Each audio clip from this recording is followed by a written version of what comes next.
I came home early, hoping to surprise my wife and kids, but instead, I overheard a conversation that shattered my entire life. 16 years of marriage, built on a lie. The worst part? The child I raised as my own was never mine. But instead of breaking down, I decided to play my own game. And trust me, they never saw it coming. The wheels of my suitcase rattled against the pavement as I pulled it toward the front door. The motion-activated porch light flickered on, casting a warm glow over the familiar sight of home. The long flight back from Chicago had drained me, but anticipation stirred beneath my exhaustion. I was home. As I fumbled for my keys, movement caught my eye through the kitchen window. Sophie stood at the sink, her back turned, seemingly lost in thought. A rush of warmth filled my chest. She had no idea I was home early. I imagined sneaking up behind her, wrapping my arms around her waist, and pressing a soft kiss against her neck. Perfect surprise. Stepping inside quietly, I slipped off my shoes, taking slow, deliberate steps down the hallway. The house smelled of cinnamon and fresh coffee, the familiar scents making the place feel welcoming, grounding. But then, something stopped me mid-step. A hushed voice, hers. Urgent. Tense. I leaned against the doorway, listening. Don't tell him. Not until you finish college. Then we'll be fine without him. The words hit like a freight train. A pause. Then, another voice, low, uncertain. My son, Noah. Why wait? He deserves to know the truth. My fingers clenched against the wood of the doorframe, my breath catching in my throat. Sophie's response came in a hurried whisper. Because we still need him right now. Just a little longer. Keep your mouth shut. Everything around me blurred. The air felt heavy, thick with something I couldn't yet name. I stumbled backward, knocking against the coat rack. A loud thud echoed through the house, but I barely registered it. My mind reeled, trying to piece together the implications of what I had just overheard. Not my father. We need him. Keep your mouth shut. Had my entire life been built on a lie? I don't remember how I ended up outside. The cold air slapped against my face as I climbed into my car, hands shaking as I gripped the steering wheel. I drove without direction, the streetlights casting eerie shadows along the deserted roads. Memories swarmed my thoughts, details that once seemed insignificant now taking on a sinister edge. Noah's shifting attitude over the past year, his distance, his silence.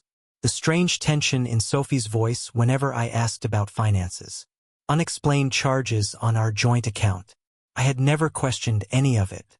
Not until now. I circled the same few blocks over and over, as if trying to outrun the weight of reality. I needed answers, but I wasn't ready for them. By dawn, my car had found its way back home. The house looked the same as it always had, deceptively ordinary. For a brief moment, I allowed myself a small, desperate illusion. With a deep breath, I stepped out of the car.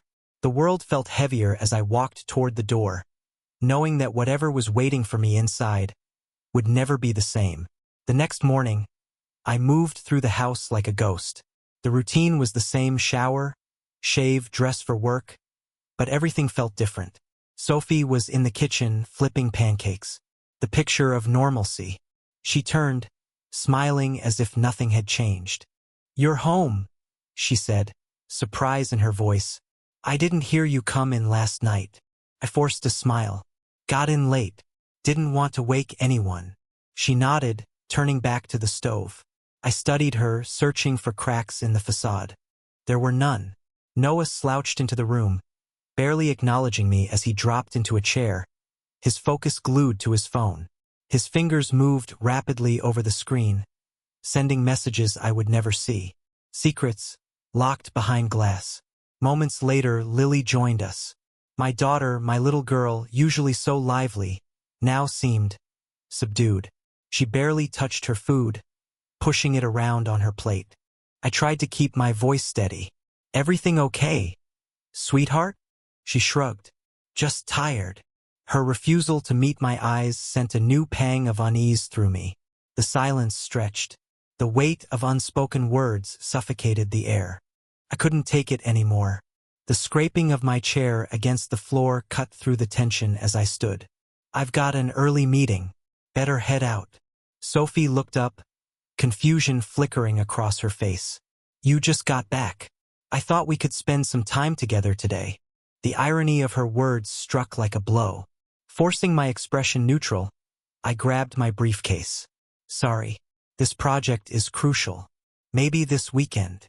Without another glance, I walked out the door. As I pulled out of the driveway, I saw her through the window watching me. And for the first time in our marriage, I saw fear in her eyes. She knew. She knew that I had heard. And she knew that I was going to uncover the truth, that I spent the morning at work drowning in routine. Emails, reports, meetings. I went through the motions without absorbing a single thing. My mind kept replaying the words I had overheard. Not your father. We need him for now. Keep your mouth shut. Every time I thought about confronting Sophie, something inside me pulled back. I needed proof. If I charged in with nothing but suspicion, she would twist the truth, manipulate the situation. She had done it for years without me noticing. By lunchtime, the weight of it all became unbearable. I needed to talk to someone, to hear an outside perspective that wasn't clouded by my own emotions. I found Jason in the break room, stirring sugar into a cup of coffee. He looked up, immediately reading the exhaustion on my face. Rough day? He asked, setting down his spoon. I hesitated, scanning the room. The last thing I wanted was office gossip. Once I was sure we were alone, I lowered my voice. Jason, I need your opinion on something. Off the record. His expression shifted from casual to concerned. I had never been the type to bring personal issues into work. He set his cup down, leaning forward. Go on. I told him everything. What I had overheard, the nagging signs I had ignored for years, and the gnawing feeling that my life had been built on a lie. Jason listened, his brow furrowed in concern.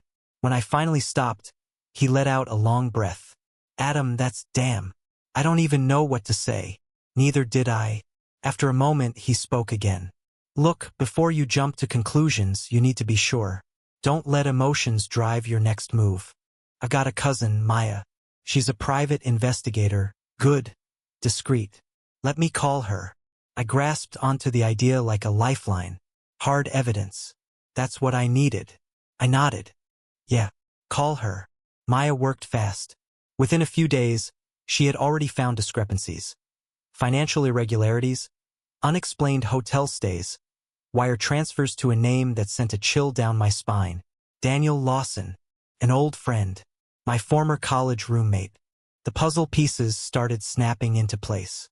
My mind raced through memories, the way Sophie always seemed uneasy whenever I mentioned Daniel, the way Noah had started pulling away from me over the past year. Maya didn't just stop at financial records. She had found photos. Sophie and Daniel, meeting at a hotel, leaving hours later, a pattern that repeated every month like clockwork. There was no denying it now. My best friend, the father of my son. The truth was finally in front of me. But knowing wasn't enough. I needed to decide what to do next. As I stared at the images, my pulse pounded in my ears. The anger that had been simmering beneath the surface threatened to explode. 16 years of marriage. A life built on deception. A son that wasn't mine. And yet Noah was still my son, wasn't he? The thought stopped me cold. He didn't ask for this. He had been lied to just as much as I had. And Lily, did she know? Had Sophie poisoned her against me too? I clenched my jaw, forcing myself to breathe. This wasn't just about revenge. This was about taking back control. The pieces were in place. Now it was time to play the game. The house felt different now. Every room, every photograph on the wall, every little habit Sophie had suddenly seemed calculated, part of an illusion carefully constructed to keep me in place. But I wasn't blind anymore. I had the proof, and I wasn't going to confront her like a fool. That night, I sat at the dining table, watching her move around the kitchen. She hummed a song under her breath, a habit I once found charming. Now it grated on my nerves. She laughed at something on her phone, fingers typing rapidly. Was it Daniel on the other end?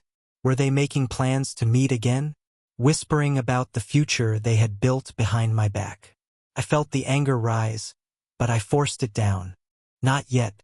She turned, catching me watching her. "You okay?" she asked, tilting her head, voice full of feigned concern. I forced a small smile. "Just tired." That was all it took. No suspicion. No alarm. She went back to whatever she was doing, completely unaware that the walls were closing in around her. I clenched my jaw and looked at my son sitting across the table. Noah. His dark hair was slightly messy, his head bent over his phone, as always. Was he texting Daniel too? Did he see him as a father? Or was he just as lost as I was, caught in a lie he never asked for? I had no answers. Not yet. The next morning, I stepped outside and dialed Maya. "I need more," I said. "I need to know if Noah is really mine." There was a long pause. I heard her take a deep breath before responding.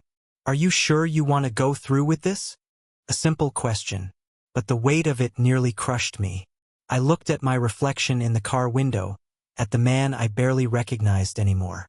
Tired eyes, tight jaw, tension running through my body like a wire pulled too tight. I had no choice. "I have to know," I finally said. Maya didn't push further. "All right, I'll handle it." I knew what that meant. A discreet DNA test. A few stray hairs from Noah's hairbrush, maybe a toothbrush. It wouldn't take much. It would be easy. And it would tell me whether the boy I had raised, the boy I had held as a baby, taught to ride a bike, stayed up late helping with school projects, was mine at all. The week that followed was torture.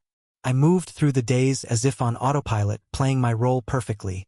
The same devoted husband, the same caring father. I made sure Sophie felt safe. I made sure Noah had no reason to suspect anything. At night, I barely slept. I kept my phone on silent, waking up every hour to check for updates from Maya. My appetite vanished. Every time I looked at Noah, I felt a tightness in my chest. The waiting was worse than knowing. Then, one afternoon, as I sat in my office pretending to work, Maya called. "The results are in," she said, her voice softer than usual. "Noah isn't biologically yours." Silence. I heard the words. I understood them, but my brain refused to accept them. She kept talking, saying something about how this didn't change the years I had spent raising him, how DNA didn't define fatherhood, how Noah still saw me as his dad. But I wasn't listening. My grip on the desk tightened until my knuckles turned white. My pulse pounded in my ears, drowning out every rational thought. I had known. Deep down, I had known. But hearing it still shattered something inside me. I barely managed to get through the rest of the day. By the time I drove home, the rage had settled into something else. Cold, calculated focus. This wasn't just an affair. This was a complete betrayal of everything I had built. And I wasn't about to walk away empty-handed. That evening, I did something I had never done before. I lied to Noah. I told him I needed his help at work over the weekend. Project, something to bond over. He seemed skeptical at first but agreed. It was the perfect excuse to keep him away. The real reason. I needed him out of the house when I confronted Sophie. Because this time, I wasn't just asking questions. I was taking everything from her. I spent the rest of the night planning. Every move had to be precise. I had already frozen our joint accounts earlier that day. I had spoken to an attorney about my options, how to ensure I wouldn't lose everything in the divorce. I made sure to gather copies of every document I could, bank statements, emails, text logs, anything that could help me when the time came. Then, I booked a hotel room under a fake name. Not for me. For Sophie. I wanted her gone before she had the chance to spin this in her favor. The next morning, I checked my phone one last time. Maya had sent me one final piece of information. A new set of pictures. Sophie and Daniel. Together. Again. It was all the confirmation I needed. Tonight, the game would end. The house was quiet, but the weight in the air was suffocating. The lamp in the living room cast a dim glow over Sophie as she sat curled up on the couch, scrolling through her phone, oblivious to the storm that was about to break. She looked calm, content, completely unaware that her world was already unraveling. Noah had left earlier in the evening, believing the excuse about a weekend work project. That had been necessary. He didn't need to witness this. Adam stepped into the room, his presence breaking the illusion of normalcy. Sophie looked up, offering a small smile, one that had fooled him for years. He didn't return it. Instead, he placed the thick envelope onto the coffee table, the weight of it heavy against the polished wood. Papers, photos, proof of every lie she had spun. Every deception carefully laid bare. She hesitated before reaching for it. The first few seconds were spent in confusion, flipping through the pages with growing unease. Then, as realization dawned, the color drained from her face. The quiet gasp that followed was almost satisfying. Her hands trembled as she set the papers down, a single page catching the light, one that bore Noah's DNA results. Adam watched as her expression shifted, from shock to something more complex. Excuses were already forming behind her eyes, scrambling for an explanation that could undo what was done. His silence cut through her attempt before it even began. The question weighed heavy in the air. How long? For a moment, she considered lying, softening the truth. But the evidence was irrefutable, and she knew it. The answer fell from her lips in a whisper, barely audible, but devastating all the same. 16 years. A lifetime of deception, carefully maintained, never slipping, never revealing itself until now. Adam let the number settle, the weight of it pressing against his chest. The entire foundation of their marriage had been built on a fabrication. The man he had trusted, the woman he had vowed to spend his life with, both had conspired against him from the beginning. He forced himself to speak, his voice devoid of emotion. There was no need for raised voices, no need for theatrics. The truth alone was enough. Was there ever a time it had been real? She hesitated, eyes shifting away, unable to meet his. The silence was louder than any confession. The answer was clear. A quiet laugh escaped him, bitter and hollow. It wasn't even anger anymore, just cold acceptance. The betrayal wasn't a momentary lapse in judgment, a mistake that could be excused. It had been a choice. Every single day she had chosen to continue the lie. He moved toward the door, his steps measured, controlled. This wasn't about arguing or seeking explanations. It was about ending it. She called out, confusion laced with panic. He wasn't leaving. She was. A second envelope landed on the table. Inside, a hotel reservation with her name on it. One night. Enough time for her to pack what she could carry. Everything else would remain. Her reaction was instant. Denial, anger, an attempt to reassert control over the situation. She still believed she had power in this. That belief shattered when Adam placed the final document in front of her. Her eyes scanned the page, her hands gripping it tighter as she read. This wasn't just about leaving the house for the night. She no longer owned it. The signature at the bottom was unmistakable, her own. Her breath hitched as she realized the implications. She had signed away everything. Adam watched as recognition dawned. The routine documents she had carelessly signed over the years, the ones she never questioned, never read. A slow, calculated game had led to this exact moment. She looked up at him, the anger in her eyes burning bright. But beneath it, something else lurked. Something he had never seen in her before. Fear. Not guilt. Not regret. Just fear. For years, she had played the game well, weaving a careful narrative where she controlled every outcome. Now, she was the one backed into a corner. She wanted to fight, to throw words like weapons, to make this his fault. But the evidence was undeniable, the consequences already in motion. Adam barely spared her another glance as he turned away. Her voice followed him, breaking apart in a mixture of fury and disbelief. But none of it mattered anymore. She had lost in the silence that followed the confrontation. The house felt emptier than ever before. The echoes of shattered trust reverberated in every corner, and the familiar rooms were now transformed into a landscape of loss and regret. Sophie had left in a hurry, the door closing behind her with a finality that resonated like the end of a long, painful chapter. Adam stood in the living room long after her departure, the envelope with the hotel reservation still resting on the coffee table. A cold reminder that everything had irrevocably changed. The once warm and inviting home had become a mausoleum of memories, each photograph and trinket now a testament to a marriage built on lies. The evidence he had amassed lay scattered on the table. Surveillance images, financial records, and the undeniable DNA results that confirmed every suspicion. Each piece of evidence reinforced the painful reality that Sophie's deception spanned the entire duration of their 16-year union. After a period of restless solitude, Adam left the house and drove aimlessly through darkened streets. The city, usually vibrant at night, appeared desolate and indifferent to his inner turmoil. His thoughts circled around the betrayal, the systematic dismantling of trust and the shattering of a life he had known so long. The burden of having raised Noah, a child whose paternity was now in question, gnawed at him relentlessly. Yet, despite the overwhelming sting of betrayal, there was a nascent resolve stirring within him, a determination not merely to seek revenge, but to reclaim the life he had lost. In the following days, Adam's routine transformed from one of quiet despair to a fervent pursuit of reorganization and control.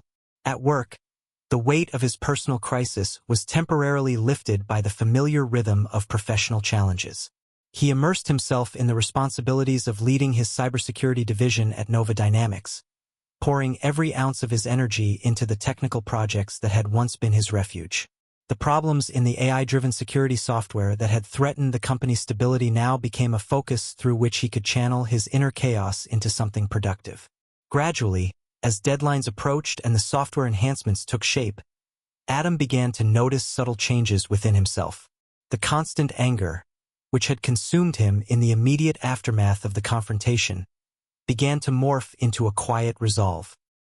He found himself re-examining the fragments of his past, the long-forgotten moments of happiness, the early days when hope was not yet tainted by betrayal.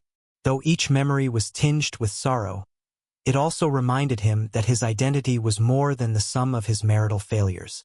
Late one night in his temporary apartment, a modest, sparsely furnished place he had chosen as a refuge from the chaos at home, Adam sat by a window watching the city's neon lights flicker in the rain. The reflections in the puddles on the pavement seemed to offer a metaphor for his own life. Distorted images of a once clear picture now fractured, yet with hints of brightness emerging through the cracks. In that quiet moment, he decided that the next chapter would be different. No longer would he be defined solely by the betrayal he had endured. Instead, he would rebuild not just his professional life but also his identity as a father. His thoughts turned to Noah and Lily. Despite the revelation of the past, he had raised them with unwavering care and love. Their lives, though inevitably marred by the circumstances of their family's collapse, still held the promise of a future that he could help shape. He resolved to be present for them, to offer guidance, support, and a steady hand even as the winds of change blew unpredictably through their lives. The plan was simple. Secure custody arrangements that reflected his commitment and provide stability for the children who had suffered in silence. In the ensuing weeks, legal proceedings unfolded with an inevitability that left little room for sentimentality. Adam worked closely with his attorney to finalize divorce filings and restructure the financial arrangements that had once intertwined their lives. Every document he signed was a step toward liberating himself from the bonds of deception, even as the process hurtled forward with a cold, mechanical inevitability. At the same time, he found solace in the unexpected support of colleagues. His dedication at work, especially his breakthrough in patching critical vulnerabilities in the cybersecurity software, did not go unnoticed. The board acknowledged his contributions with cautious optimism, offering him a new role that promised greater responsibility and recognition. While the transition was bittersweet, each accolade a reminder of what had been lost, it also symbolized the possibility of starting anew. In quieter moments, when the weight of loneliness pressed upon him, Adam would drive to a secluded overlook at the edge of the city. There, under the vast expanse of the night sky, he allowed himself to grieve, for the marriage, for the lost trust, and for the innocence of the past. But as dawn broke on those long, reflective drives, he also saw a future unfolding, one where he was determined to be a better man, a more present father, and a resilient leader. The process of rebuilding was neither swift nor painless. Every step forward was accompanied by memories of betrayal, and the scars of the past would linger for a lifetime. Yet, in embracing the reality of his new existence, Adam found a glimmer of hope. He began attending family counseling sessions, determined to mend the broken ties with Noah and Lily, and to offer them the stability they desperately needed. Through therapy and open, tentative communication, they slowly started to bridge the chasm that had grown between them. In the midst of all the legal battles, professional challenges, and personal introspection, Adam emerged with a newfound clarity. The man who had once been defined by the sting of betrayal was now focused on crafting a future where forgiveness, hard work, and resilience were the cornerstones. His journey was far from over, but in that arduous process of healing, he discovered that the road to recovery often begins with accepting painful truths and choosing to rebuild, step by painstaking step. And so, as Adam prepared for the next phase of his life, a future where he would stand tall as a father and a leader, he understood that the true measure of a man was not in the betrayals he endured, but in the strength he summoned to rise above them.